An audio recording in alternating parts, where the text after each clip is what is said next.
Hello there, brothers and sisters. So this video is going to be about choosing the type of villain you want to be. There's a video I saw by Benedictines the Vegan recently. Shout out to you, brother. He has a really cool channel. Check him out. Where he was talking about specifically how all of us are evil and how all of us are villains to various degrees and in various ways.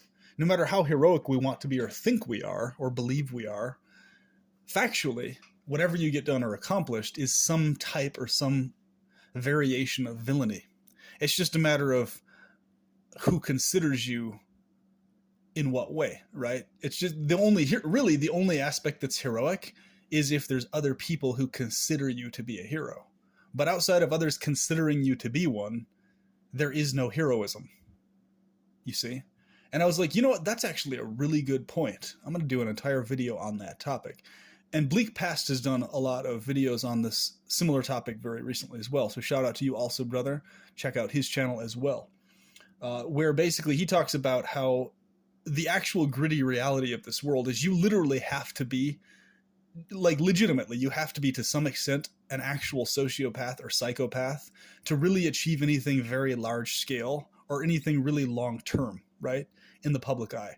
Or to actually even be considered an amazing, great person, you're pretty much forced to be some kind of a sociopath or psychopath. If you're really wanting to get much accomplished in this world or really attain fame or what people would consider high value or worth monetarily or financially, right?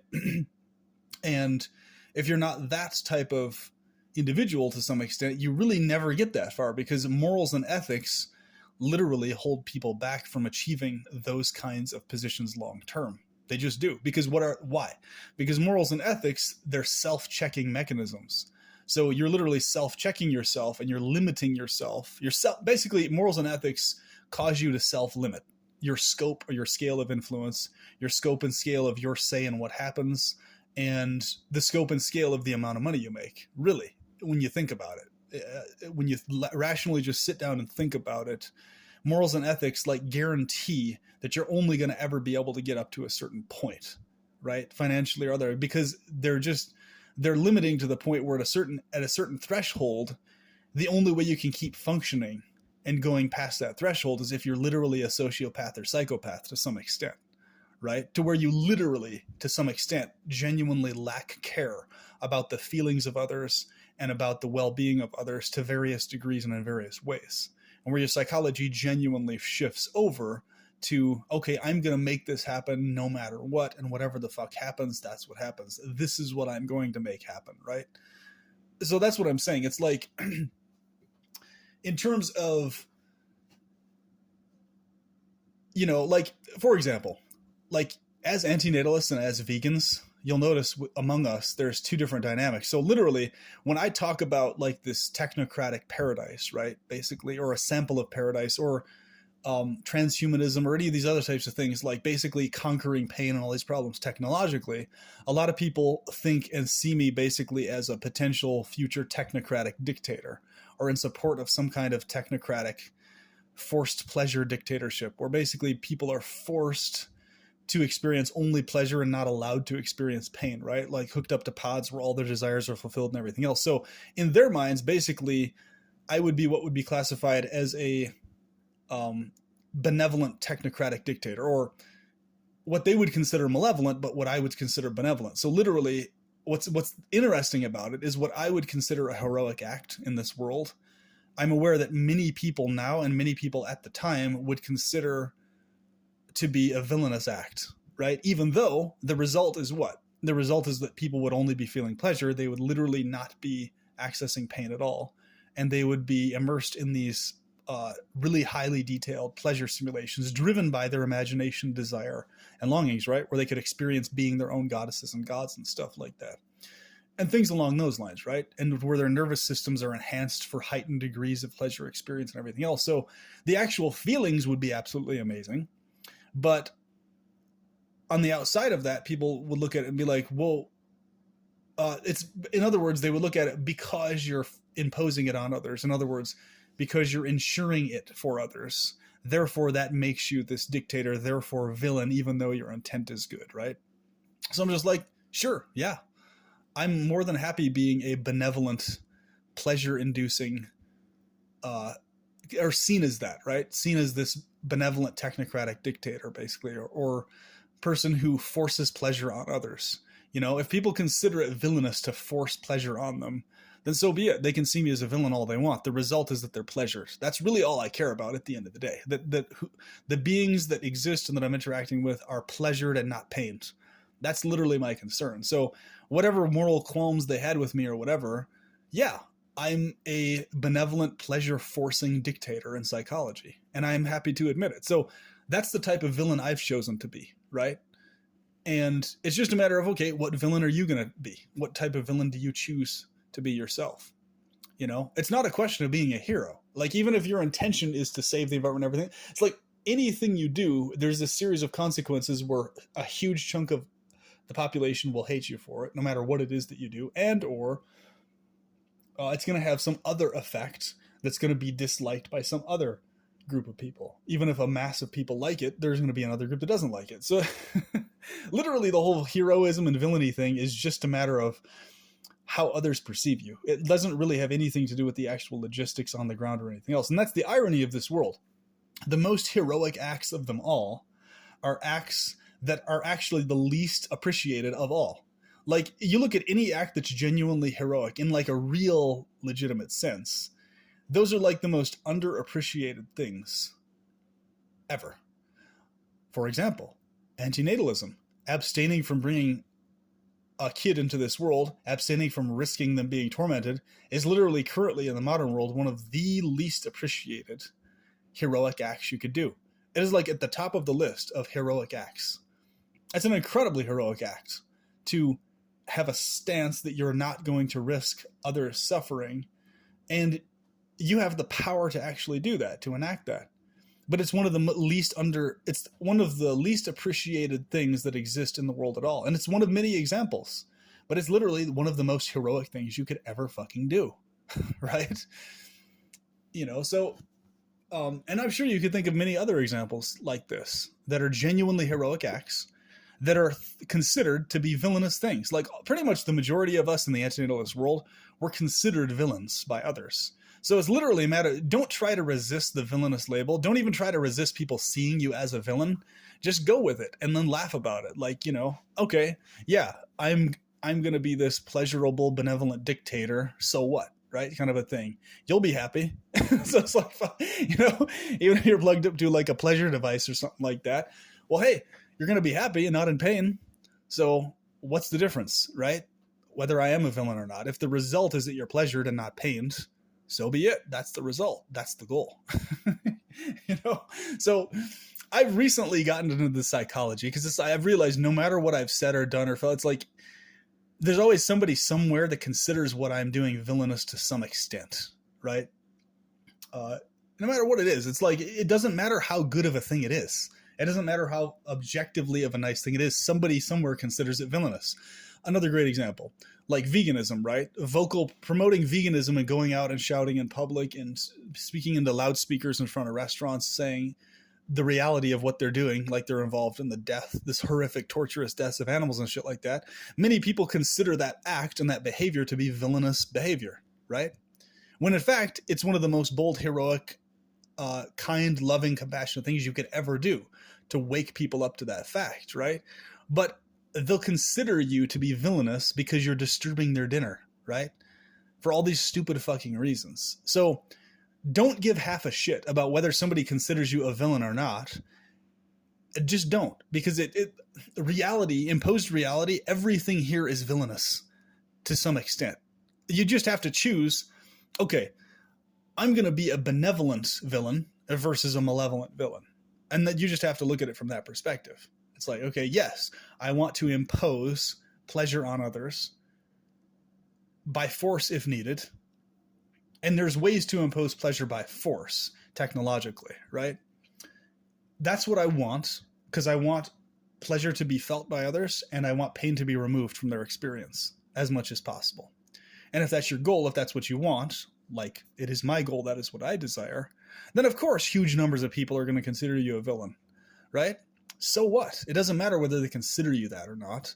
The point is you either just embrace and get in the groove of being that villain, that dude, that persona, or you try to resist it artificially and just run around in circles with all these self-limitations that are unnecessary. And like that line in Batman where he talks about, either you die as the hero prematurely or you live long enough to see yourself become the villain. It really has to do with the psychology.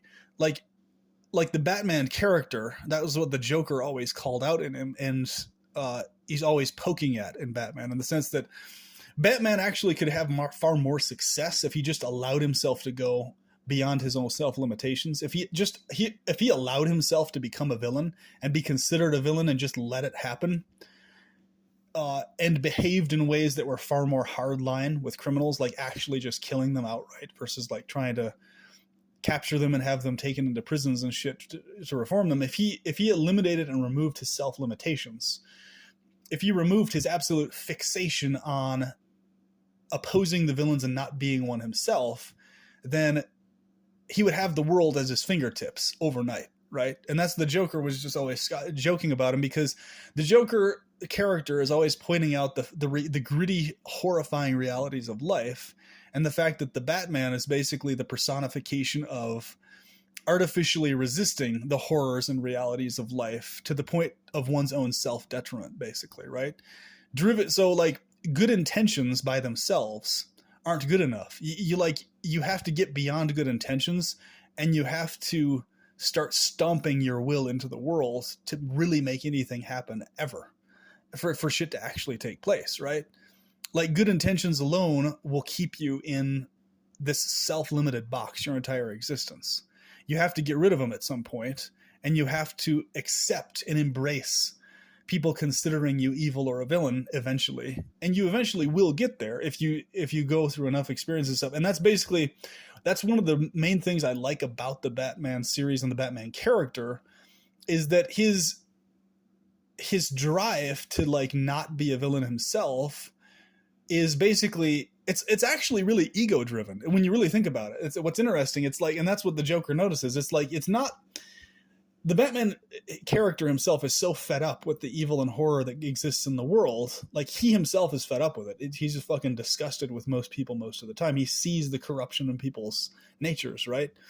But because of this ego thing that drives him, he basically wants to be this other persona than a villain, and he wants to remain this individual who quote unquote maintains this moral standard that villains don't have. In other words, he's obsessed with not actually becoming a villain. He's fixated on this.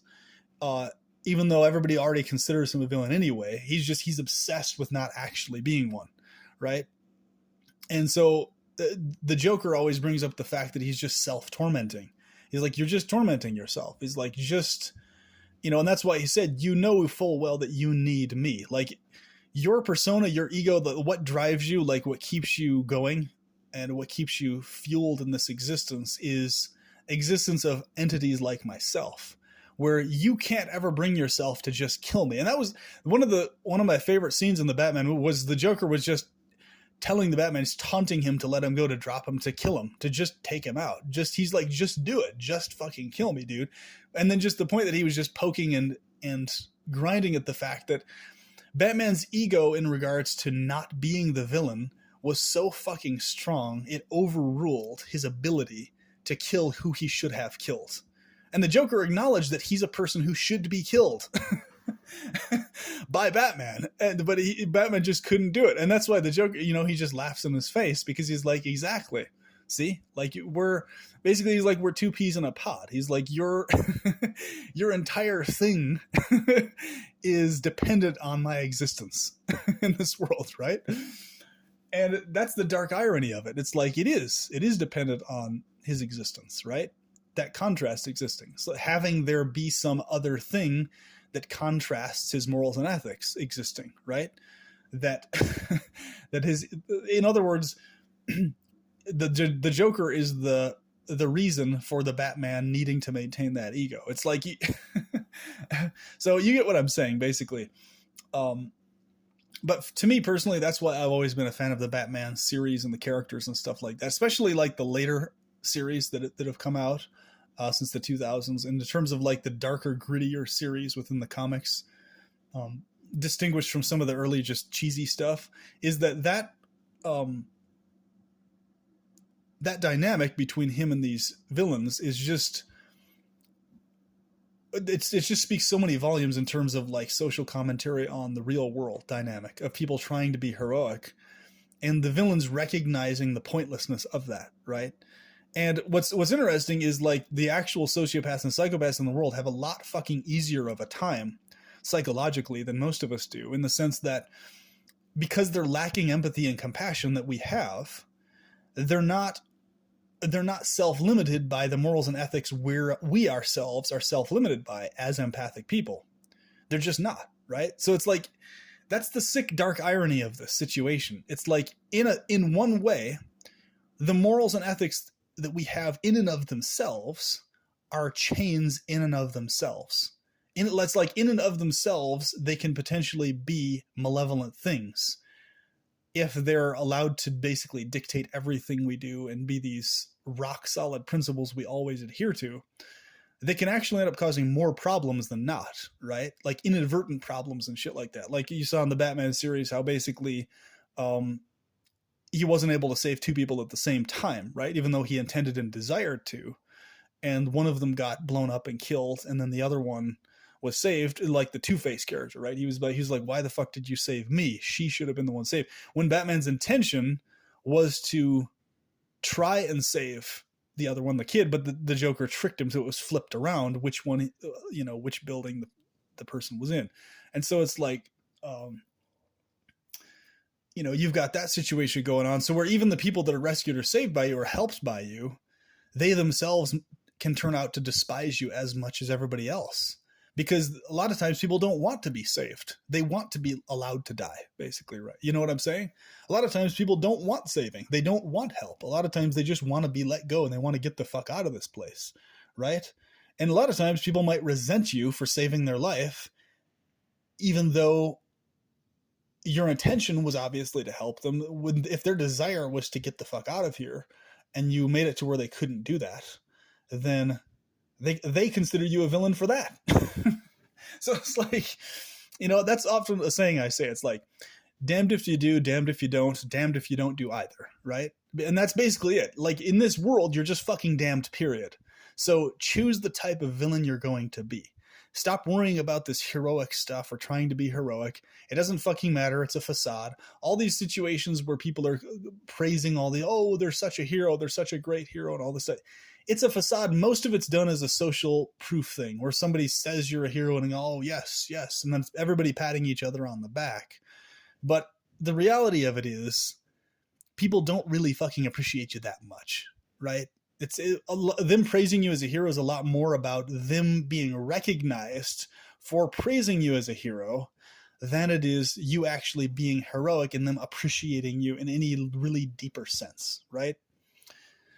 And there's cases where people do appreciate surgeons in like actual heroic situations, like directly, but the point being is that what are they appreciating? They're appreciating something you've done for them directly, specifically, in a very tangible and clear way, right? So even then, their appreciation of you is selfishness driven, and everything here is selfishness driven, right? And so the point being is that when you just recognize the reality of this, when you just understand that this is the gritty reality of impositional reality, and that everything that's going on here is villainous to various degrees, right? There's really no actual heroism that exists in this plane of existence. And heroism and villainy are literally social perceptions of your actions and engagements.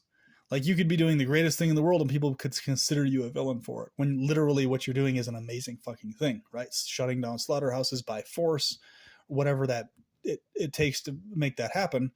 That's a benevolent thing. It's a good thing, but people see it villainous, and if you're doing villainous things, quite often, more often than not, people consider you a hero anyway, in spite of that. And a lot of times because of the villainous things you're engaging in, you know? So being involved in, setting up a new development or a new thing or a new forest project where you're harvesting huge amounts of woodland or something, well, many people consider you a hero because you're contributing to the economy and doing this and that and yada, yada, blah, blah, blah. And then you got the other chunk of people considering you a demonic beast from the pits of hell for deforesting an area of forest. You know what I'm saying? So it's like,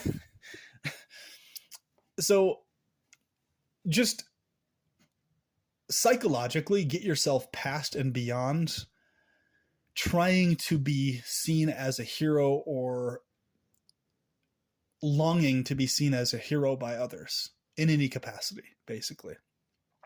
And you'll notice the more you stop trying to do that, the more others will just kind of organically see you as heroic of their own accord, right? The more you actually try to actively be heroic, the more others will despise you and not understand what you're trying to do. And what's interesting with my life, I've known a direct correlation with that. It's like there's like the majority of stuff I've considered genuinely good and loving and affectionate, others have not appreciated at all. It pisses them off. Like when I talk about, my views towards the goddess in paradise and this lovey-dovey bubble butt, fairy tale that what they would consider a fairy tale, basically, this bubble butt paradise forever, as being reality, what I experience, what I like to meditate on, what I like to imagine and visualize and stuff. It's like, whatever, man. It's basically like totally scoffed at as this thing that barely anybody appreciates. And then when it comes to things like a lot of this stuff, stuff that I would consider really dark and horrifying and stuff that like is just basically bringing up what gritty reality is, when I prefer to talk about like all these bubbly butt, lovey-dovey sexual romantic things is what I prefer to discuss and talk about. I realize that the appreciation of those topics when I talk about them is extremely low amongst most people most of the time. And even if there's some degree of appreciation with there, people go back to being vicious very fucking quickly. But it's when it comes to like these topics that I would consider more negative topics, people appreciate them more, it seems like. And that's another dark irony. It's like, even on the channel, right? The topics that are like the most fucking horrific and just diabolical things imaginable, like in your face horrors, tend to be the things that people appreciate seeing or hearing about more than any of the uplifting, optimistic anything that comes out of my mouth, right? It's almost like anything optimistic that comes out of my mouth or anything else is automatically this complete, total fairy tale fake thing that has no value or validity, and it's just scoffed at, right? Where when I talk about like imposed reality that we all can see and how horrible it is, everybody's like, oh, gung-ho, oh yeah. It's kind of like a mutual stroking of like, and yeah, I appreciate the fact that people recognize this and mutually appreciate the topics.